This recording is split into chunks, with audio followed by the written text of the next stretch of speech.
How do you read people's emotions through body language? Let me tell you, if you have this ability, a whole new world will open up to you. Today, I want to share with you 5 different channels that will give you data so that indeed you too will be able to read people's emotions through their body language.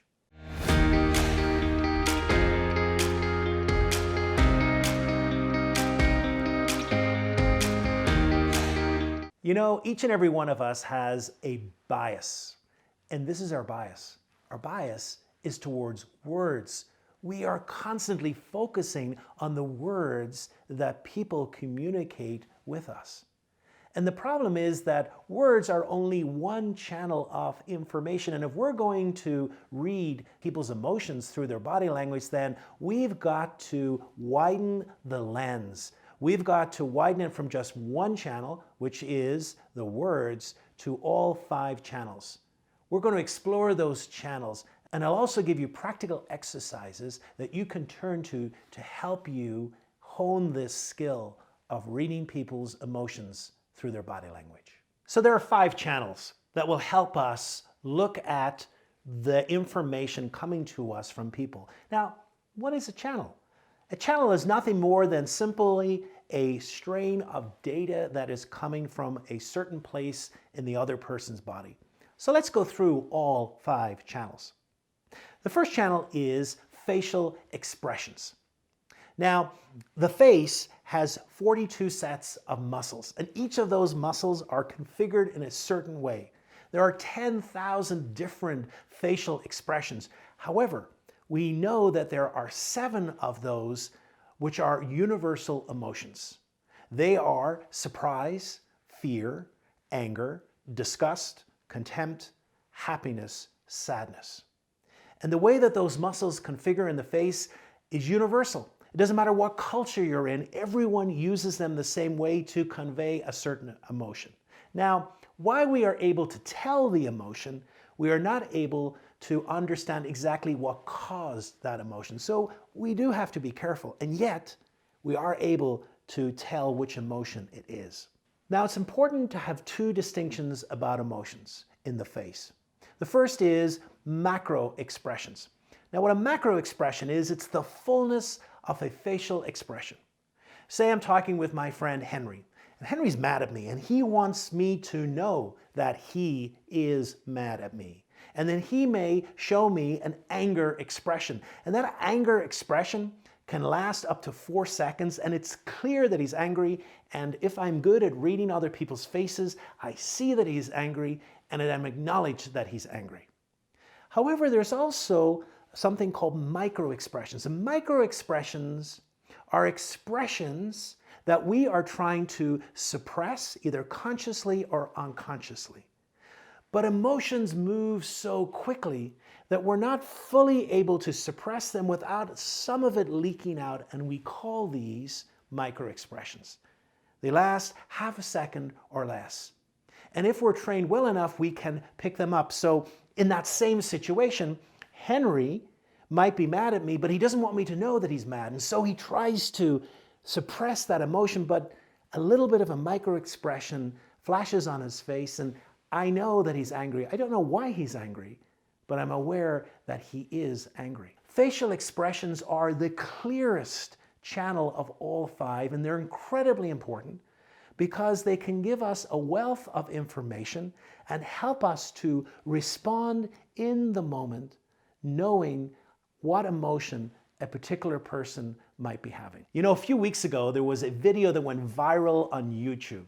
It was all about the woman who tasted kombucha for the first time. And it's hilarious. She takes it and she has this extreme disgust expression in her face, which is the wrinkling of the nose, and the upper lip goes like this. And so as she begins to taste it, she goes into this disgust emotion. Now, another example as well of disgust, where it might be a micro-expression, happened a few weeks ago at a dinner party.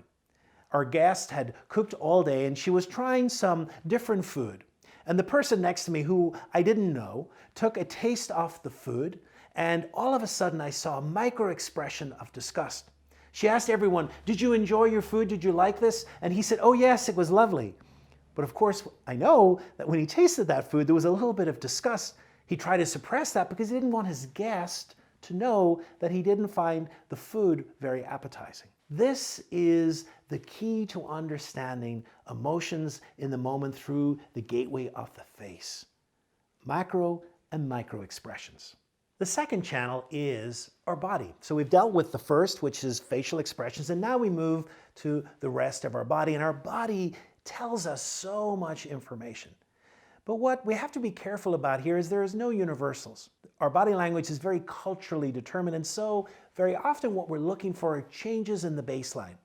What's a baseline? A baseline is the normal way that a person shows up, the normal movements of their body that you can see in a relaxed conversation. And so when there's a change, it's something to be curious about, something to be interested in. So say, for example, you're having a conversation, the person's very relaxed, and then all of a sudden, there's a change in baseline. All of a sudden, you see from this open body, now they begin to get a little more closed. Or perhaps you start seeing some manipulators. And manipulators are when a person is anxious, they start to rub one part of the body against the other. Or perhaps you see a change in their illustrators. An illustrator happens whenever we are explaining different things. We're using our hands almost to illustrate what's happening. Well, perhaps there's a change in illustrators. Perhaps we're using them more or quicker, or perhaps we don't use them at all. All of those should be noted and make us curious about what's happening in the moment. What was happening in the conversation? Why was there a change? Was there any particular question? Was there some emotional weight that we were dealing with?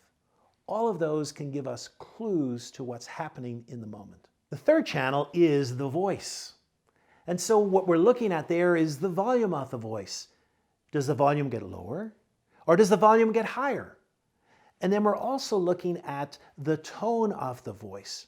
And this is where the voice sits in the scale. Is it higher in the scale or lower in the scale? And yet again, just like the body, we're looking for changes. Are we seeing increases in volume or decreases in volume? Are we seeing changes in the tone of the voice? What we know is that certain emotions evoke changes in the voice. So say for sadness, we can expect a lowering of the tone and a lowering of the volume. For anger, it's the opposite. We can expect to see an increase in volume, and we can expect to see an increase in the tone.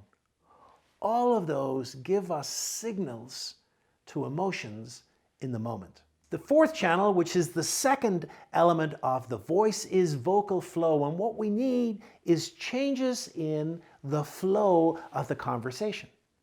So sometimes what happens is all of a sudden a person starts introducing different forms of filler words, like and if and you know, and there's a stumble. And that's something to be really interested in. What's happening in that moment? Or else there's long pauses, or else the speed, the flow of the conversation increases. Again, all of this invites us to be curious about what has changed and why it has changed and what's the context around the conversation that might have happened. And then the fifth channel and the final channel is vocal content. It's the words themselves, where we often have so much bias towards. But again, we're looking at how the words are used. Is there any emotionality around the words? You know, I've been in conversation where a person is identifying a certain emotion, and then all of a sudden, really what's being expressed and the words that are being used and everything else is not congruent with that emotion, but rather it's another emotion. So the words can really help us once again identify emotions in the moment. So there you have it, all 5 channels: facial expressions, the body, the voice, the vocal flow, and the vocal content. All of them go together to help us read people's emotions in the moment. Now, how do you expand on those skill sets? Well, luckily there are some wonderful websites which can help us work on our micro and macro expressions. Paul Ekman, who was really the scientist, the psychologist who discovered this phenomenon, on his website offers some training courses. As well, we can also turn to television. You know, one of my favorite shows is Survivor. And why I love Survivor is because of the tribal council, because some shows are really scripted, you have to be careful, you're not really sure if people are being genuine. But in that moment, you've got a situation where people are highly stressed. And it's a great way to look at emotions, to look at the body language, and to read some emotions. Also, the news can provide us with wonderful opportunities to see, can we read certain emotions? Can we look at the body language of people who are being interviewed and perhaps under a little bit of pressure? What I invite you to do is to find the exercise or find the channel that you want to work at, because sometimes one channel is better than others, and we find we have greater skills with one channel than the others. There are wonderful ways that we can develop the skill set to help us truly be better at reading emotions through other people's body language. Imagine being able to read people's emotions through their body language.